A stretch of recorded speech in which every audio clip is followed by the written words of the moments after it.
Politics. I'd say they were always fun, but they're not very fun at all.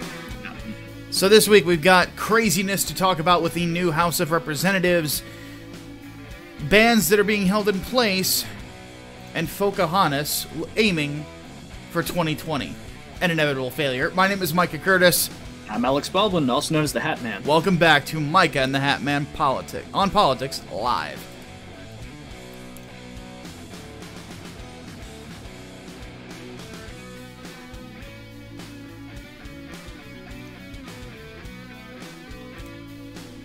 All right. So, the House is sworn in, along with all the new senators as well. The 116th Congress. Yes. And the insanity has begun in earnest already. Where to begin? Well, let's just make a list.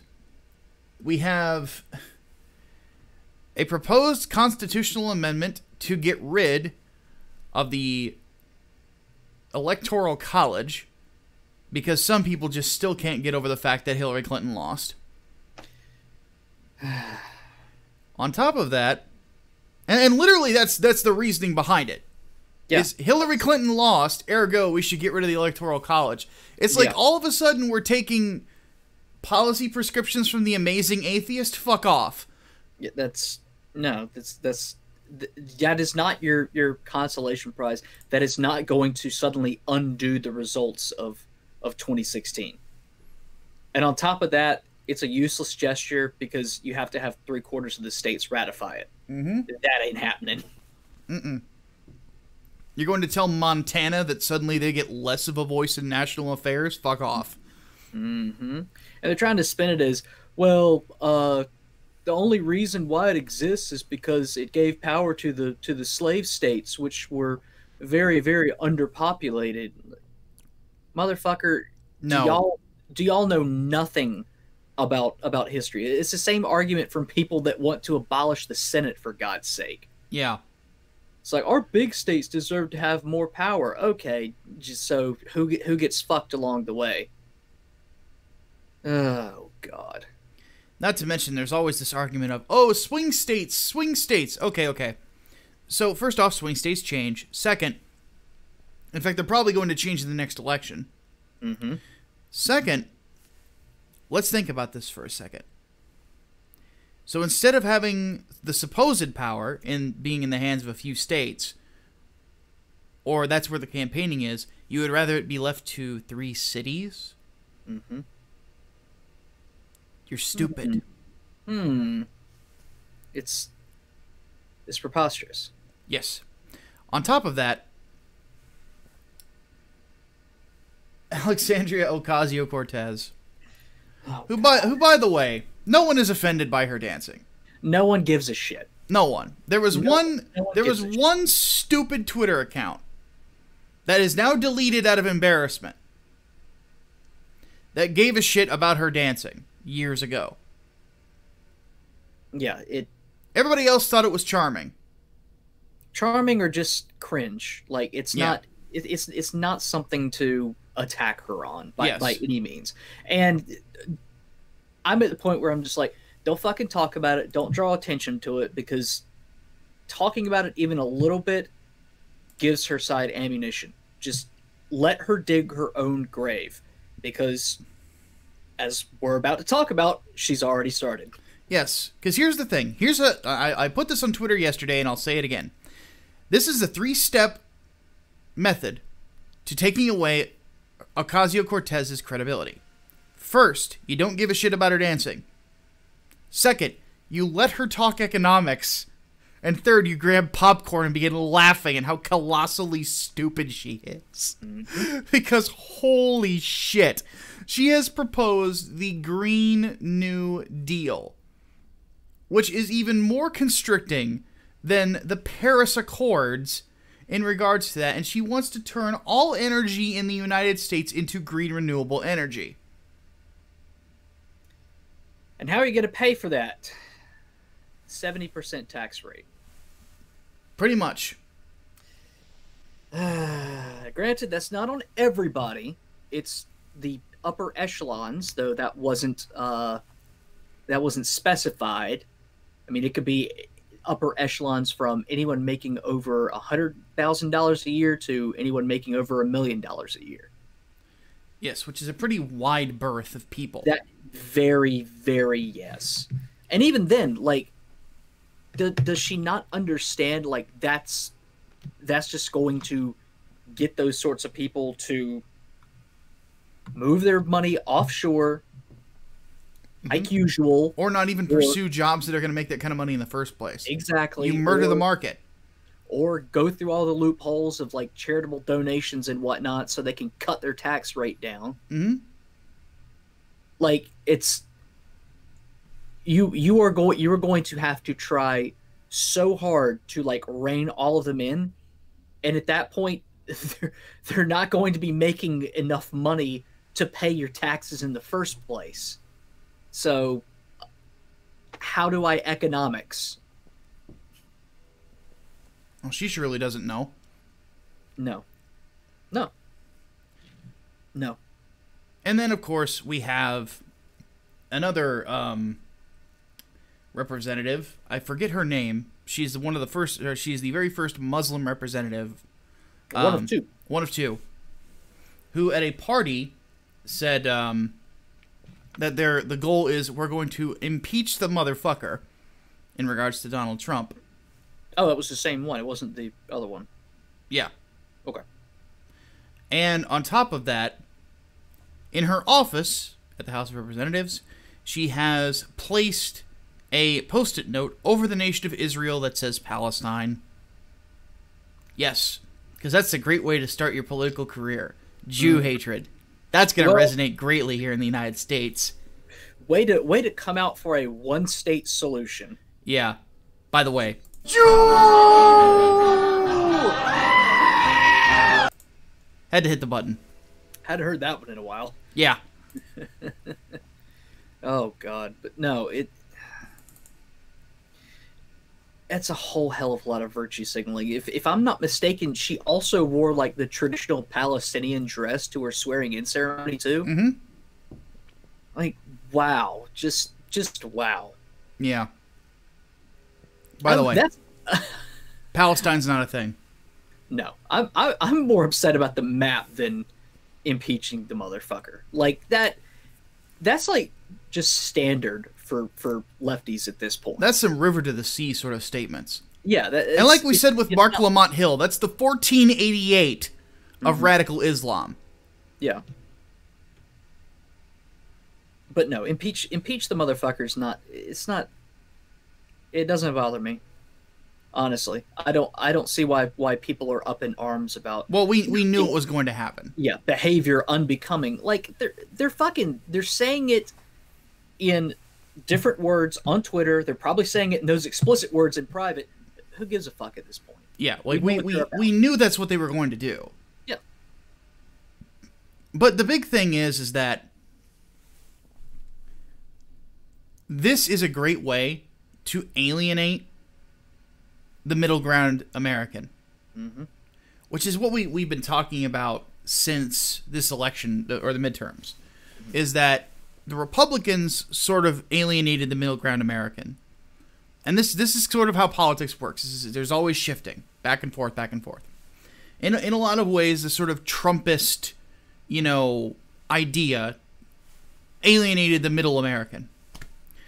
And especially the suburban housewife. Like, let's be honest about it, because that's kind of the big one. Well, another great way to alienate the suburban housewife is to say you hate Jews, say you want to tax the shit out of their husband's job, and you don't want border security either. Like, what do you think the number one concern of a mother is? Security, you idiots. Way to go. Way to shoot yourselves in the dick. Yes. And they have, for better or worse, I hate to say Michael Knowles was right, but for better or worse, they have given, and take two shots there, they have given the right ammunition. It's like I always say, is that politics is a game where two people have two guns, and then they have the other guy's type of ammunition with them. And the goal is not to slide that ammo across the table. Mm-hmm. They are sliding that ammo willingly, and they're not even realizing it. No. Or they just don't care because they think they have enough ammo on their end, so it doesn't matter. Yes, which they don't. No. If you draw up articles of impeachment purely on political reasons, it's not going to go anywhere. Even Nancy Pelosi has said that. Mm-hmm. It's not going to go anywhere until the Mueller probe finishes. Mm-hmm. Which, honestly, I'm curious now. If that's why it was allowed to go this long. As sort of a, well, if it concludes early, then we know that a Republican House isn't going to vote for articles of impeachment. Mm-hmm. If the Dems win, then they can. Like, it was a gambit. And then it got another 6-month extension. Something like that. I am starting to wonder, which is why I have a feeling that Trump will probably bring an end to it, probably within the next 6 months. Yeah. Because it has dragged on for 2 years, and they have found nothing on Trump himself. No, it's finding his associates guilty of crimes that are not remotely related to collusion, anything like that. Yes. Which is why it was started in the first place. Mm-hmm. But nope, gotta impeach that Trumper, and gotta claim that Pence knew, so you can get him out too and get Nancy Pelosi in the White House. God. If it ever comes to that, somebody just shoot me in the face. Because Orange Man bad.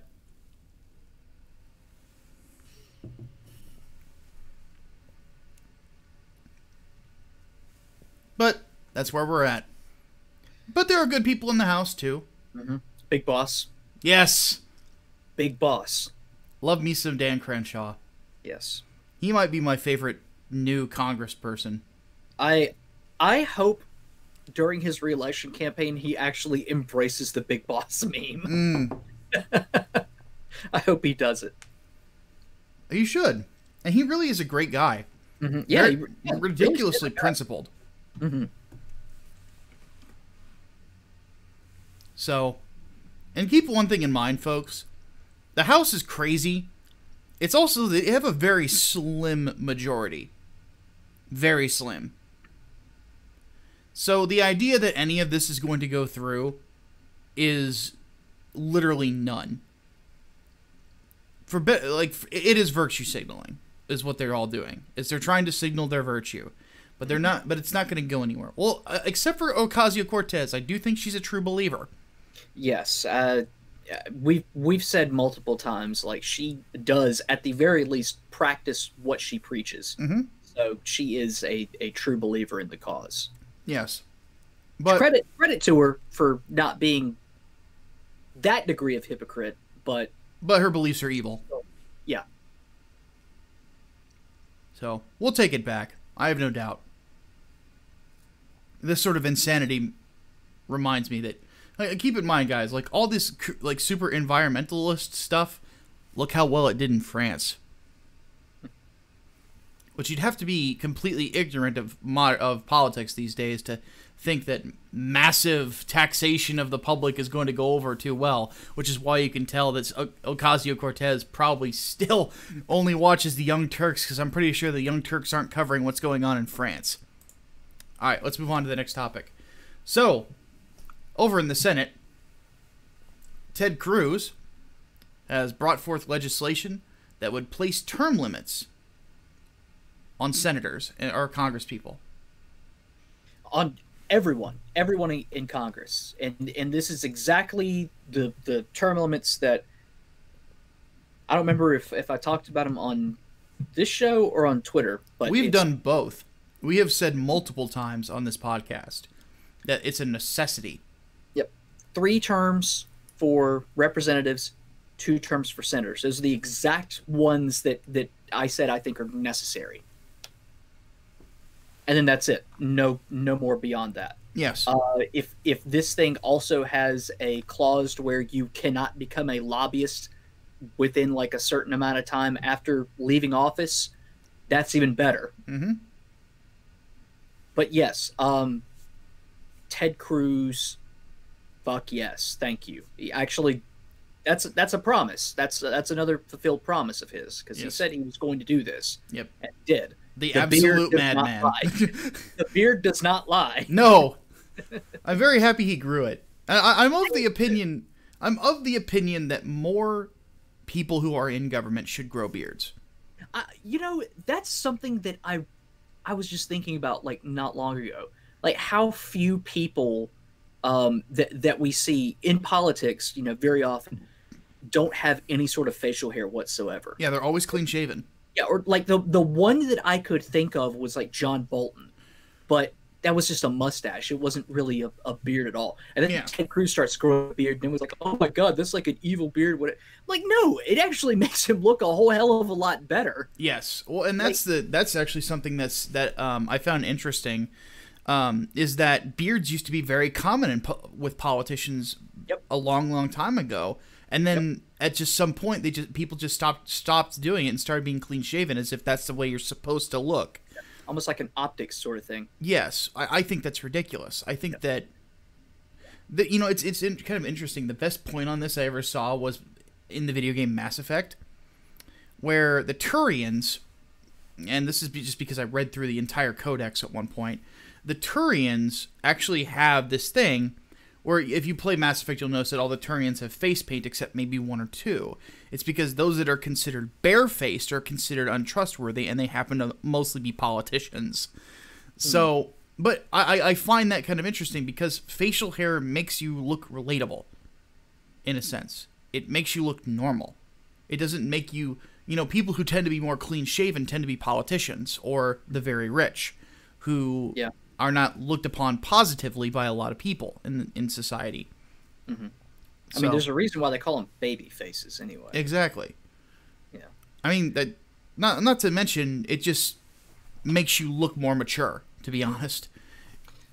I will say this as well. Just interesting factoid as an aside here. Every president that has ever had a beard has been a Republican. Yes. There's never been a Democratic president with a beard.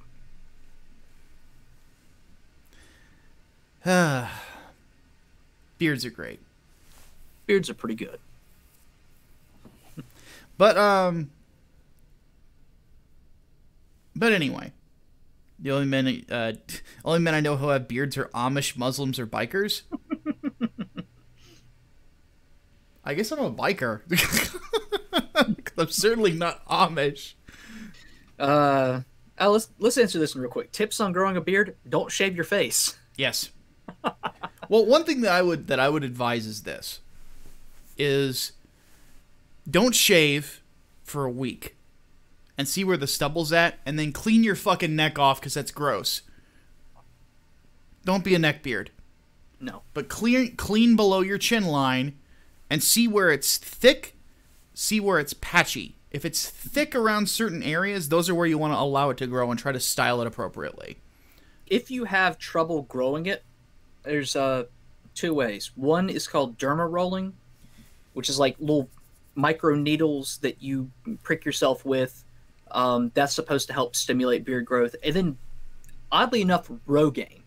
Rogaine works like crazy for facial hair. Not so much as like head hair, but facial hair, it will grow and it will stay. Yes. So if you really want to grow a beard, like those are your two best options. If for some reason your genetics are fucked up. Yeah, I'm just luckily naturally blessed. I can have any facial hair style I want. Yeah. See, mine takes forever to fucking grow. So yeah. Me, if I don't shave for 2 weeks, I look like Chewbacca. So. What a Wookiee. But anyway, back on topic. Needless to say, this is necessary. Do I think it's going to go anywhere? Probably not. Though I want it to. I mean, Trump has voiced support of it. Yes. And a lot of, I think, normal people want it. But I have a feeling that we're gonna need a why is my brain blanking on it? The thing Mark Levin's been pushing for years. My brain's like blank of the states. Oh, convention. Convention of the states to get it done. Which is why I think that, you know, we're going to need that at some point in the future to curb government. Yeah. Well, that's the thing. Like, you still need to get that many states on board for a convention. Yeah. And then, you know, sending the representatives to said convention is going to be a... Oh, jeez. Yeah, it's very, very complicated for that. Yes, but at some point it's going to happen. Yeah, it will have to. Like, there's near future or far future out, it's going to happen. We're going to get to a point where the states are basically going to have to take back power from the federal government. I don't know when it's going to happen, but it's going to happen. Yeah. So, but needless to say, I mean, what this would do for the Senate is it would basically allow for fresh blood to start coming in on a regular basis. Yes. Yeah. Career politicians will more or less cease to be a thing. Yeah. So you will not have people in office for 30-some years. You won't have guaranteed seats either. Yeah. Like, think about folks like Dianne Feinstein. Or Nancy Pelosi. Yeah. Their seats are safe because they're basically brand names. Mm-hmm. John McCain was too. With this, everyone is vulnerable, which means elections are much fairer in that regard. You actually have a shot of winning instead of just, I mean, I'll take my chances. Somebody's got to run. And look at like how many races go unopposed by these big names too. Like that's something. And one thing to address from the chat is the idea that we're going to get more Alexandria Ocasio-Cortez and white nationalists. I don't agree. Mm-mm. You have to keep one thing in mind: is what curbed the alt-righters who attempted to get into the House this year was current incumbency. That's true. Mm-hmm. But if there wasn't incumbency, then both chairs were up for grabs, meaning that it was basically whoever, you know, campaigned the hardest. The idea that a white nationalist is going to win when there would be more encouragement to compete is nominal. I mean, think about other people that have tried to do it that were alt-righters, like the guy who challenged Paul Ryan. Paul Ryan was actually considered to be in danger if somebody competent ran against him, mm-hmm. but nobody did, mm-hmm. because the only guy who had the balls to challenge him was a white nationalist. Though he tried to say that he was opposite, he, you know, completely obsessed with Jews. Hitting the button again. Jew!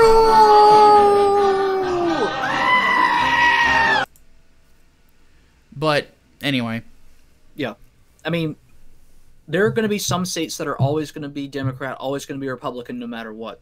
Like someone else also said in the chat, you know, people of Utah are going to vote for Romney because he's a Republican. Yeah, they're going to vote Republican.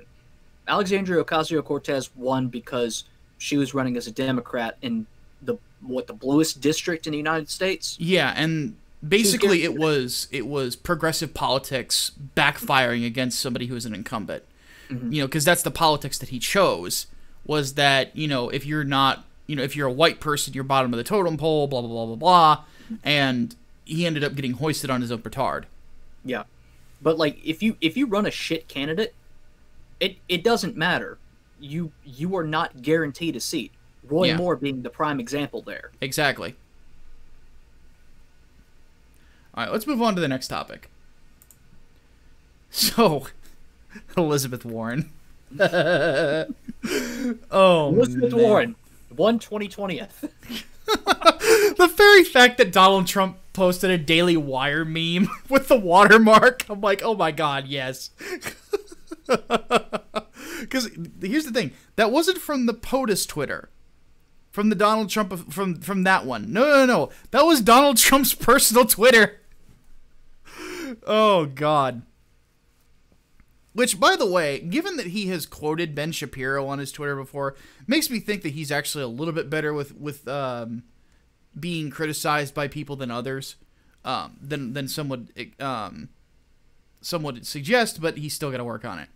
Anyway, Elizabeth Warren has announced that she will be running in 2020, which isn't really that... Well, it's sort of surprising given how much the DNA test backfired on her. Yeah. Especially given how adamant she was about not running in 2016, too. Yes. But yeah, now Elizabeth Warren is exploring, and she's in Iowa, I believe, already banking on it. And of note as well, Kirsten Gillibrand of New York is also planning to run.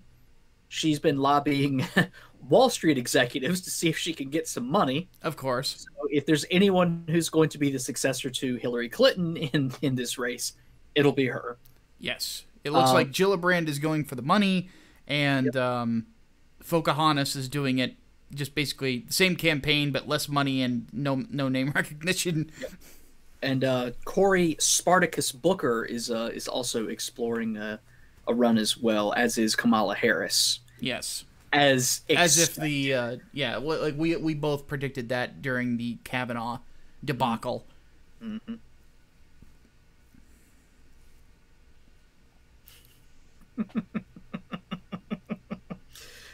So let's go ahead and make some predictions. Who do you think will probably be the front runner?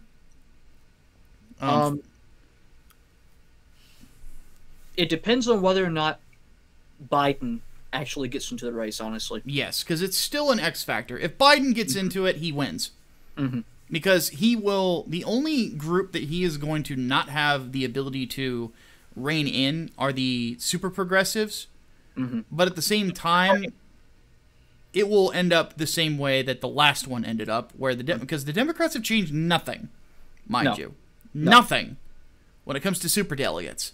They're keeping that because the Democrats want absolute control of their party. Yeah. And who are most of the superdelegates? Their establishment. Yeah.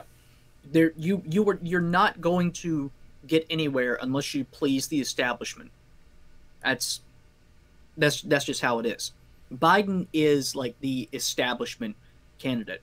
And of all of them, he's got the best resume as well. Yes. So he would probably be not only the strongest candidate to actually take on Trump, but he'd be my guess as for the pick. If he does not run, honestly, I think what they'll end up doing is rallying behind a Kamala Harris, Elizabeth Warren ticket. Swap out whoever you want for president, vice president. I think that would end up being the ticket. That would be possible. I would see either that or Harris Booker. I don't know if they would go that far. I do for one reason. It's double minority. It hits all the progressive check boxes. Warren does not. Yeah, that is true. Though I would say Warren has a little bit more general political clout than Cory Booker does. People still remember her just giving that fucking tongue lashing to the Wells Fargo president or CEO or whoever it was that was having to testify. How she fucking ripped into him. Yeah. Like, that earned her a fuck ton of points, and people have not forgotten that. So if you want to shed that image of, well, the DNC is just as bad as the Republicans because they're in bed with Wall Street too, that'd be a good way to shed that. Yeah, Booker doesn't really have that. No. Booker tried to get it during the Kavanaugh thing and made himself look stupid. Yeah, he's got Spartacus. And Moronicus. Kamala Harris, yes.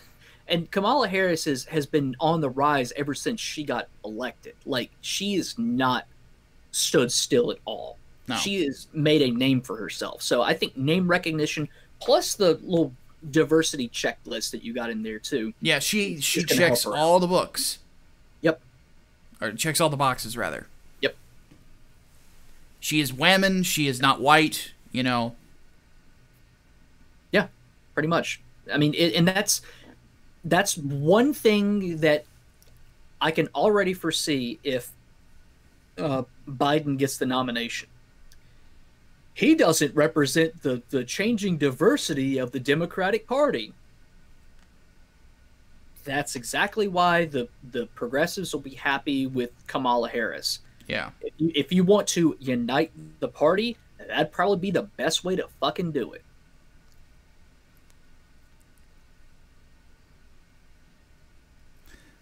Somebody said, "Could you imagine Cory Booker in the White House?" I could imagine Cory. I don't want to. I could imagine Cory Booker like running around the White House with his arms spread out like this, going "Dah! Dah!" Cory Booker playing with his fucking Centurion action figures in the Oval Office. I'm Spartacus. Walking around dressed like a Roman gladiator.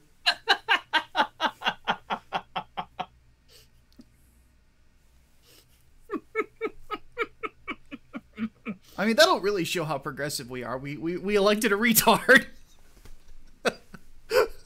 if he, all right, I'm putting out a bounty on this. Oh God.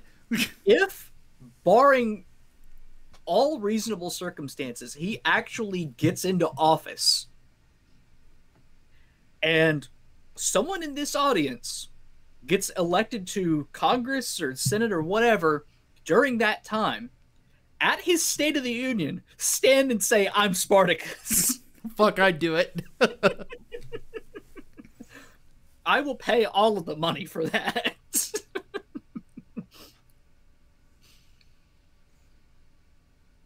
Oh, man. I still think that me in Congress would be hilarious. Because I would cause so much shit. Because I don't give a fuck. I really don't. I'm there to represent my state. That's all I would do. You'd end up being best friends with Dan Crenshaw, wouldn't you? I would convince him to start Les Enfants Terribles.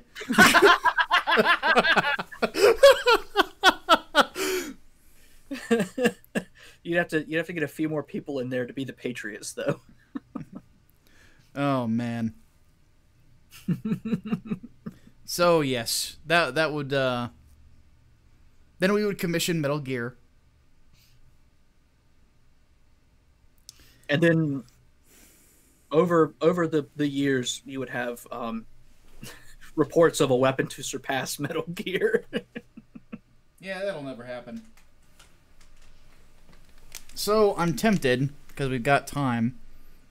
Nah, I don't want to light up and make my suit smell like a cigar. It's tempting, though. Let's go ahead. But at the end of the day, though, all that the Democrats have to offer is bad policy. Mm-hmm. So, fuck them. Fuck them. Fuck them.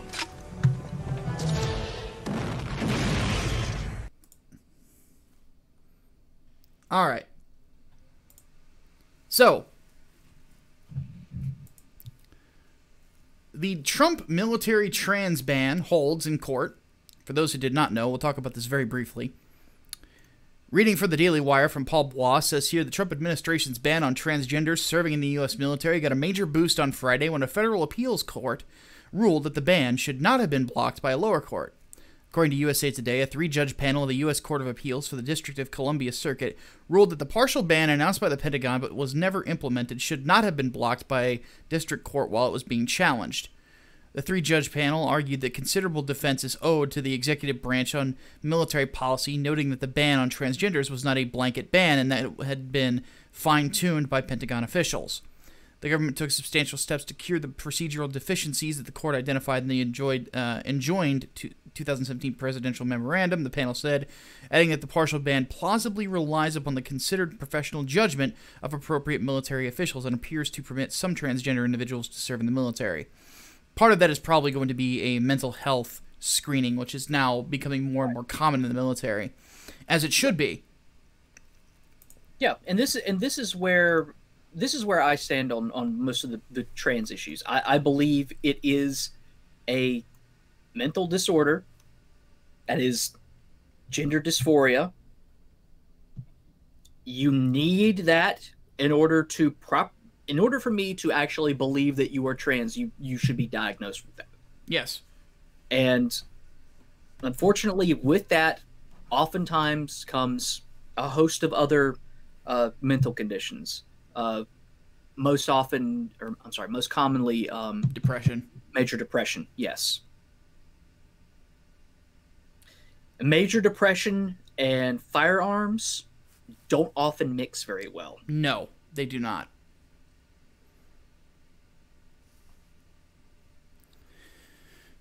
This was always, kind of a contentious one with people, because not so much contentious in the sense that a lot of people were divided on it. I think a lot of people agree with it, but you're not allowed to agree with this in public. No.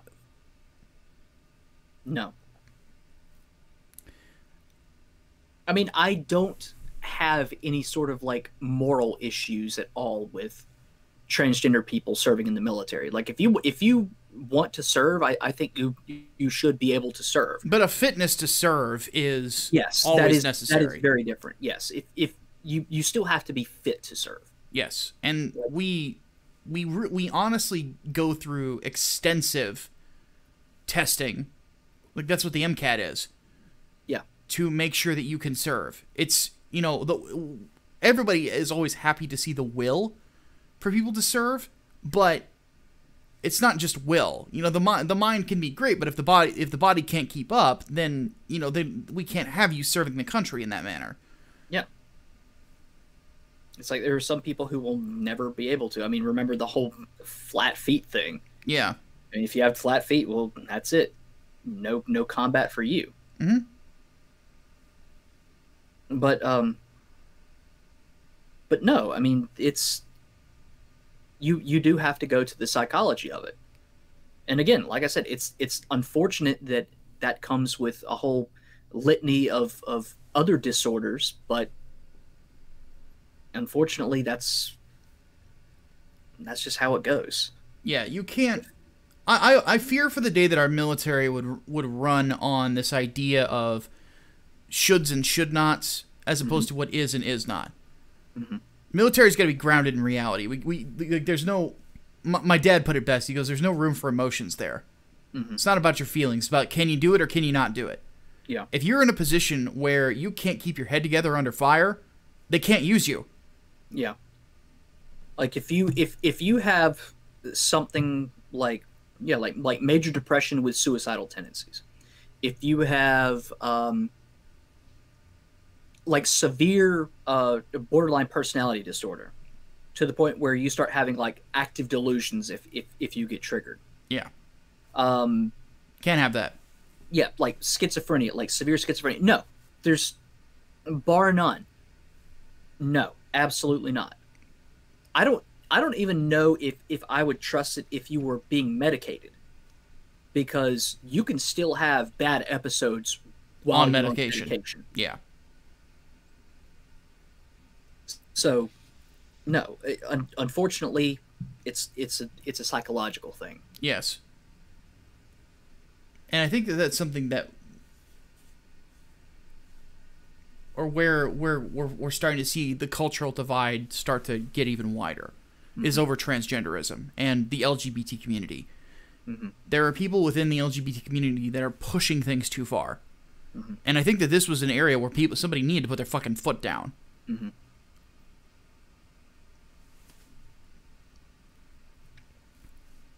We need the best and brightest in our military. And it's nothing personal, but if your mind is not there, you're not ready. You can't do it. No. All right, let's move on to the next topic. Our final one for the day. Good news of the week. Hey, good news. Like we said, we bring in good news every week. Every week. Good news, everyone. And we need good news. So, the State Commission, tasked with investigating the tragic Parkland school shooting, which left 17 people dead, unanimously approved its comprehensive 458-page report Wednesday, and it's causing a stir. Among its most notable recommendations is that trained teachers should be allowed to carry weapons on campus, and internal investigations should be opened into multiple deputies under Broward County Sheriff Scott Israel. Yes! Why has it taken this long for the mainstream to accept what the right had been saying since day one, that Broward County failed? They failed this school and the 17 victims that were killed. Well, this is the thing, is that we were saying it from the day we talked about it. Yeah. Is this was a failure of government. Mm-hmm. Government cannot protect you. No. It can get justice, but justice comes after the fact. Mm-hmm.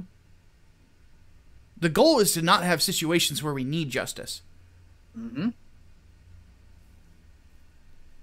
And that, I think, is the big issue. Is that we are completely unwilling to say law enforcement fucked up. And yet they did. And that's the conclusion we came to. I mean, I think it was patently obvious that inaction and cowardice led to the deaths of children.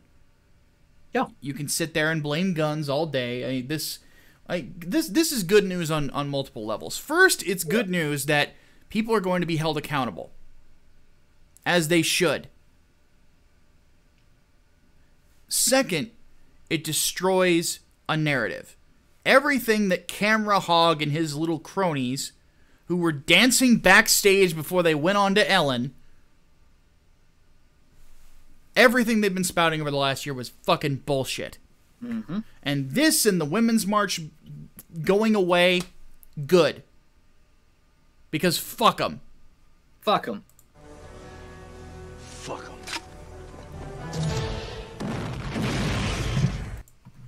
But this is good news because it's going to be people are going to start to wake up. People are going to start to wake up to the very idea that government cannot save you from this. That just because somebody is elected does not mean that they are insta-good. No. Absolutely not.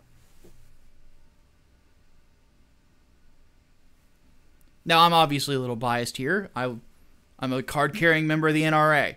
Mm-hmm. But, I'm not, but I'm a gun owner. Yeah. But the simple fact is that there were lies told over and over and over again about this situation.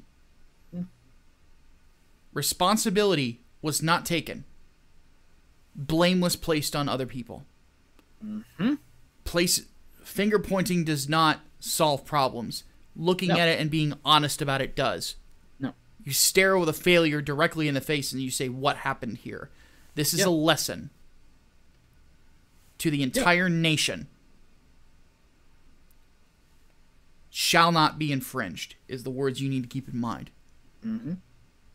And again, it took this long. Yeah. For the mainstream to wake up. I mean, how many days afterwards, when we got that footage of the school resource officer that cowered while children were getting killed? Was that like 2 days afterwards? Yes. That should have been your first fucking hint. But no. Meanwhile, we've got Camera Hog and I don't even remember the other one's name. The one that looks like Tank Girl, but a bootleg. Oh, something Fernandez or something along those lines. Gonzalez, I think. Emma Gonzalez, that's it. There you go. Okay, yeah, her bootleg Tank Girl.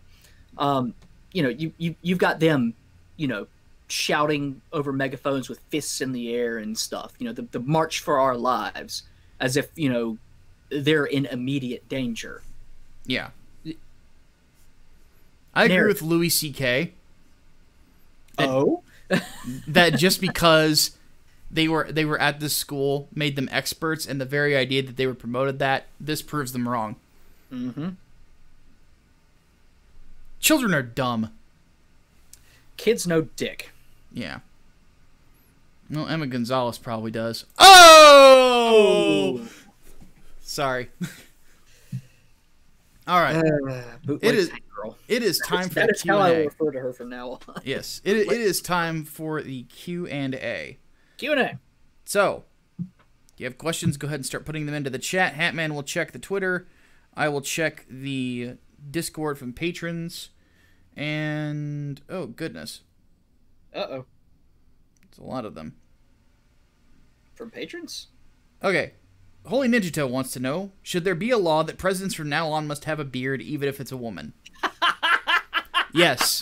She must wear a prosthetic beard at all times and refer to herself as Gimli. Yes. I am all for that law. All for that law. No fucking soy boys in office. Fuck them.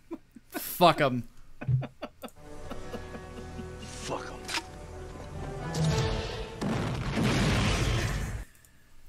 All right. That's great. Yes. That is incredible.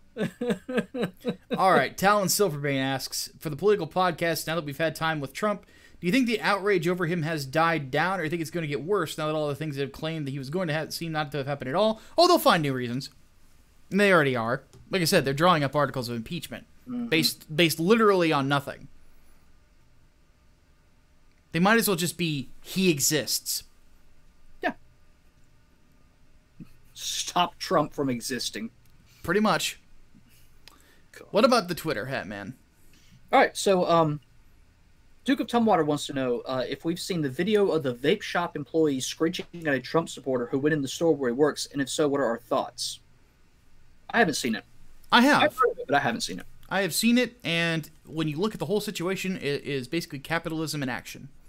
The Trump supporter even said the day after it happened, is like, hey, they fired the guy who did it to me. Don't stop going to the shop. They're actually a really good shop. That's how you should treat these situations. Hey, the guy who did what was wrong paid for it, so let's move on. There you go. So good end. This story is happy end. Yes, exactly. And our dank horse Elric, I can't get over that name. I love it.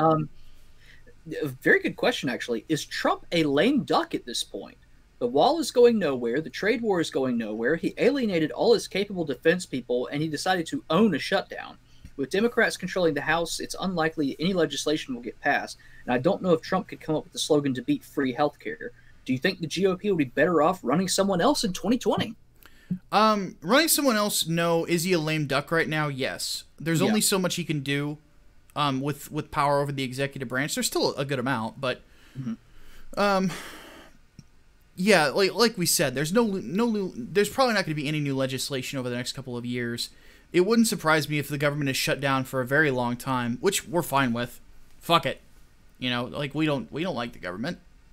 Yeah. Even when we're in control of the government, we don't like the government. What should that tell you? The only thing I'm worried about is that the IRS is still functioning. So not only will tax returns be delayed, but like updating student loan information that I've got to do, I can't do now because I can't call the IRS and talk to them about a possible stolen identity, which is why I can't get my tax returns online. Yeah. I have no fucking idea what's going on, but oh well. Can't do shit, Captain. But I do think that Trump will have a big primary challenger in 2020. I do think that's going to happen. Yeah, somebody will probably challenge him, and it probably won't go anywhere. I don't know who it's going to be, but it's going to be the return of the never Trump wing, basically. My money's on Kasich. You really think Kasich will do it? Yes, because he's stupid. I could see him doing that. The only other person I could see is Mitt Romney. Oh God, which he will lose. Oh God, yeah, Trump will just flay him in a debate. Oh yeah, because Trump has plenty of ammunition that Mitt has given him. Mm-hmm. It's a very simple fact that Trump even said it on Twitter. It's like if he had stood up to Obama as much as he stands up to me, he would have won the election. Mm-hmm. And it's true. Romney didn't put up with Obama's shit in the first debate and slaughtered him. and then he just gave up. Yeah. All right, let's look at the chat here. Look at the chat. So, Oh, this is interesting. Daniel Garza wants to know, as a Zoomer, I wanted to add, is that seriously what they're going to call it? I wanted to ask what you think will become of my generation, Generation Z. Well, I think that it's probably going to be one of the more divided generations. I think so too. I don't think it'll be as overwhelmingly left-wing as millennials have become. Yeah, I would say so. But I think it'll be much more starkly divided. Like you will have like the good Gen Zers and the bad Gen Zers. Like, you know, the commie wing and the fascist wing, I guess, is what they'll start calling each other. Mm-hmm. You know, it's very interesting too, because this is basically, you know, a group of people that have grown up, you know, with social media always being in their lives. And I think that will have a profound effect on how they interact with not only other people, but just with the world in general. Maybe not as cynical as the millennials are, but still, I don't see it being very positive either. I see a lot of anger still. There's a lack of purpose there. Yeah. We're going to do a whole different video on that together after we do today's podcasts to discuss it, because it was brought up by Tucker Carlson, and I think Carlson got a lot of things wrong. Lauren Southern said some stuff on Twitter today that I think really got it wrong too. We're going to talk about that. We're going to talk about the lack of religion as well with the younger generations, and talk about, in my opinion, the necessity of Christianity and Judeo-Christian value. All right, let's see here. Thoughts on the big merger of The Blaze and CRTV? I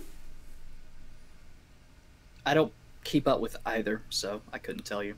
Well, I had figured that one of two things was happen, is that Glenn was either going to go into business with Mark Levin, or Glenn was going to go into business with Ben Shapiro. I thought that Mark was likely the more likely of the two, just because they've known each other for longer. I think that also Ben and this is from people that I know who work with the Daily Wire, is that Ben and Jeremy Boring have a very specific vision for their site and for what they're doing, and kind of an older cable network feel does not fit into it. They want to, and have done, and have had great success appealing to younger generations.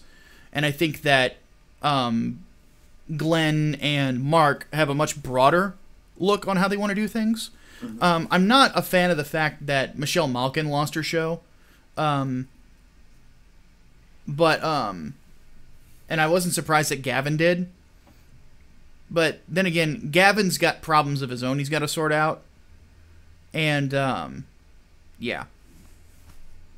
But I hope that it's a good thing. I'm looking forward to Louder with Crowder coming back. I heard that Crowder had some personal shit he had to work out, so I'm glad to see that show's coming back. Hopefully better than ever.